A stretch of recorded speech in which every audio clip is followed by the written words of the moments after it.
उस समय का है जब भीम और दुर्योधन का निर्णायक युद्ध होने जा रहा था। तब दुर्योधन सहदेव को अपने शस्त्र लाने अपनी मां गांधारी के पास भेजता है, क्योंकि कहीं ना कहीं दुर्योधन पांडवों में सहदेव पर ही भरोसा करता था। सहदेव दुर्योधन के शिविर में पहुंचता है तो देखता है माता गांधारी भी वहीं पर है। तब सहदेव माता गांधारी के पैर छूकर उन्हें प्रणाम करता है और गांधारी भी उसे एक पुत्र की भांति दुलारती है। तब गांधारी सहदेव से पूछती है कि वहां रणभूमि में क्या हो रहा है पुत्र। तब सहदेव बताते हैं कि मझले भैया भीम और भ्राता दुर्योधन के बीच गदा युद्ध होने जा रहा है ज्येष्ठ माताश्री। तब आगे सहदेव कहता है कि माता, मैं भ्राता दुर्योधन का कवच और उनकी गदा लेने आया था।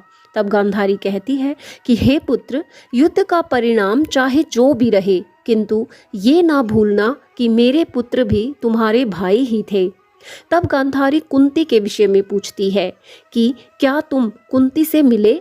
तब सहदेव कहता है कि उनसे तो हम विजयश्री के उपरांत ही मिलेंगे ज्येष्ठ माताश्री। इधर आया था तो सोचा आपके भी दर्शन करता चलूं।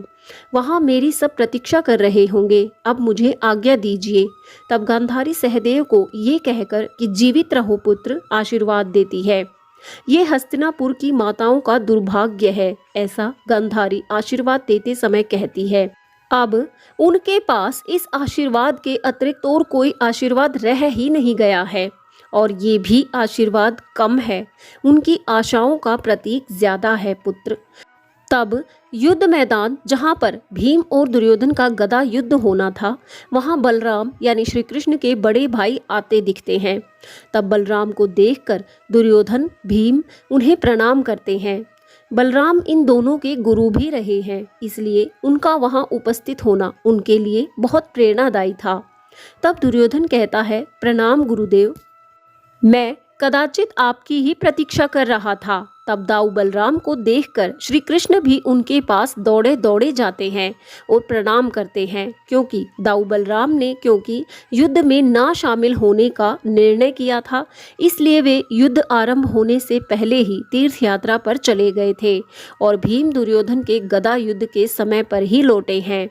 तब श्री कृष्ण कहते हैं कि आप ठीक समय पर आए हो दाऊ, आपके दोनों शिष्यों में गदा युद्ध होने जा रहा है।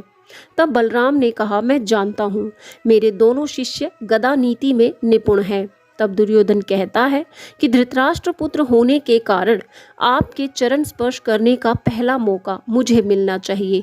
तब बलराम कहते हैं कि दुर्योधन, तुम तो मेरे सबसे प्रिय शिष्य रहे हो, लेकिन फिर भी मैं तुम्हें विजयश्री का आशीर्वाद नहीं दे सकता।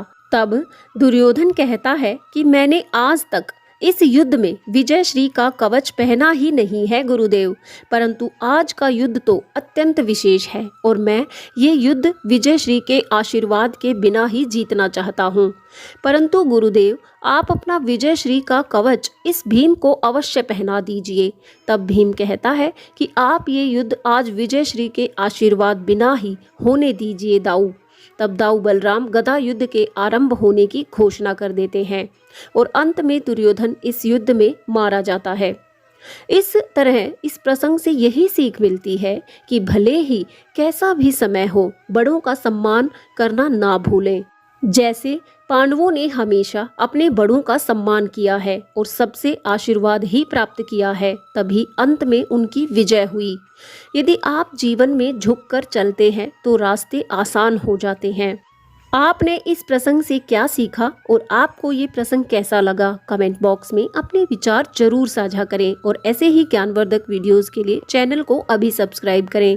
और अगर वीडियो अच्छा लगा है तो वीडियो को लाइक शेयर जरूर कीजिएगा। जय श्री कृष्ण।